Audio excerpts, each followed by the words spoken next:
Peruano. La pregunta sigue vigente hasta el día de hoy. ¿En qué momento se jodió el Perú? Hace décadas que buscamos la respuesta y siempre terminamos echándole la culpa a quienes nos han gobernado.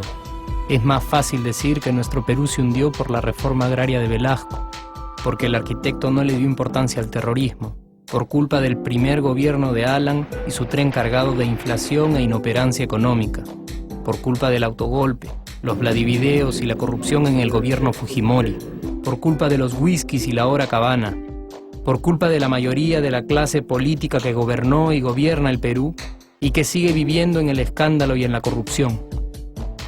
Pero por más que querramos deslindar nuestra responsabilidad por la crisis social que asfixia al Perú, compartimos demasiados hábitos que nos hacen muy parecidos a quienes culpamos y criticamos, porque aún creemos que la criollada se tiene que celebrar como si fuera parte del orgullo nacional. Somos vivos y por eso compramos facturas para pagar menos impuestos. Ganamos los trabajos no por nuestro esfuerzo o talento, sino gracias a una pequeña coimisión. Nos colamos en la fila para que nos atiendan primero, aceleramos en ámbar y nos pasamos la luz roja, porque así llegamos más rápido. Somos tan vivos que si no encontramos estacionamiento, nos ponemos en el espacio azul reservado para las personas con discapacidad. Robamos la señal de cable, robamos electricidad y no nos consideramos ladrones. Reclamamos que haya justicia y se acabe la corrupción, pero le pagamos 5 soles a un policía para que no nos ponga papeleta o al juez para que abogue por nuestra causa. Jamás le damos el pase a un transeúnte en el cruce peatonal porque en el Perú, si no eres vivo, no eres nadie. Pero si somos tan vivos, ¿por qué le tocamos bocina al semáforo en rojo, como si este fuera a escuchar nuestra ansiedad? ¿Por qué tiramos la basura en la calle, como si la ciudad perteneciera a cualquiera menos a nosotros? ¿Por qué nos quedamos callados y no protestamos cuando el chofer de la combi no deja de cometer imprudencias? ¿Por qué estamos tan interesados en saber qué vedette trampea con qué jugador, en vez de conocer algo sobre nuestra historia, nuestra economía, nuestra literatura, o al menos saber cuáles son nuestros derechos más elementales? ¿Por qué sentimos que se nos hace un favor cuando un empleado del Estado nos atiende? ¿Por qué dejamos que un panetón sea el mejor argumento de un político para llevarse nuestro voto? ¿Por qué cuando alguien hace algo bien, decimos que parece hecho en el extranjero, como si eso fuese más meritorio? ¿Por qué no nos sentimos orgullosos de nuestra diversidad cultural? ¿Y por qué, si somos tan vivos, seguimos alimentando este círculo vicioso que no nos deja avanzar como sociedad y nación? Es cierto que nuestros niveles educativos dan pena, y si queremos llegar a ser un país con posibilidades de desarrollo, se tiene que invertir en escuelas y capacitar a los maestros. Pero ¿de qué nos servirá una buena educación fuera de casa cuando dentro educamos a nuestros hijos dándoles el peor ejemplo? Es cierto que se necesitan medidas urgentes para frenar la ola de delincuencia y violencia que azota al país. Pero ¿de qué nos servirá pacificar las calles cuando en nuestros hogares la violencia física y psicológica parece haberse institucionalizado?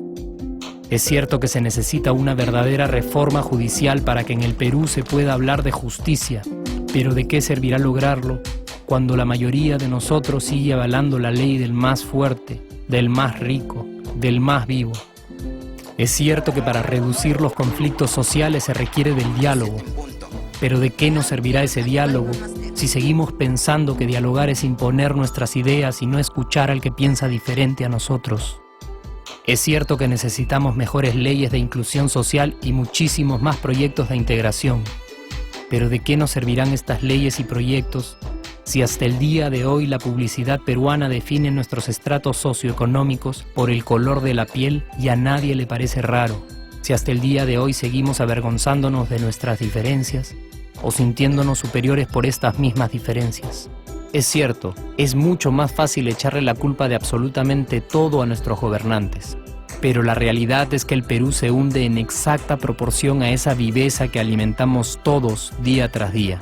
Sí, somos nosotros la materia prima con la que se hace este país, y si no corregimos nuestros hábitos, si nuestra materia prima sigue adulterada, cualquier producto que hagamos también saldrá adulterado. Y por más logros que obtengamos en nuestra economía, en los deportes, en las artes, en nuestra cocina, por más orgullosos que nos sintamos de nuestros representantes, de nuestra historia, de nuestras maravillas o de nuestra creatividad, si no cambiamos estos hábitos, seguiremos preguntándonos ¿en qué momento se jodió el Perú? Yo ya estoy harto de esa pregunta. Estoy harto de ver cómo un país con tantas posibilidades y oportunidades, con tantas riquezas naturales y con tanta historia, tenga que seguir viviendo en el subdesarrollo solo porque no nos creemos capaces de vivir de otra manera. Estoy harto de que las desgracias de nuestros vecinos sean nuestro mejor consuelo. Harto de que el sí se puede sea solo una frasecita hecha para un partido de fútbol y que no podamos aplicarla en nuestra vida. Aunque te cueste creerlo, sí podemos. Claro que podemos. Pero depende de que tú y yo comencemos a trabajar en ello de una vez por todas. Porque la transformación del país hacia una nación desarrollada ya no está solo en cancha de los políticos o de los poderosos, y no está en el terreno de los milagros. La transformación del Perú está en la capacidad que tengamos de hacernos responsables de nuestros actos y de rebelarnos contra nuestra viveza. La transformación del Perú está en ti y está en mí. Está en todas nuestras organizaciones y en la posibilidad de trabajar juntos con verdadera responsabilidad social. ¿Qué pasaría si cambiamos la pregunta? Si, por ejemplo, ahora te pregunto, ¿en qué momento se arregló el Perú? ¿Qué me dirías? Aunque te parezca una pregunta demasiado ingenua, tenemos que creer en ella, y la respuesta está en nuestras manos. Responsabilidad social todos.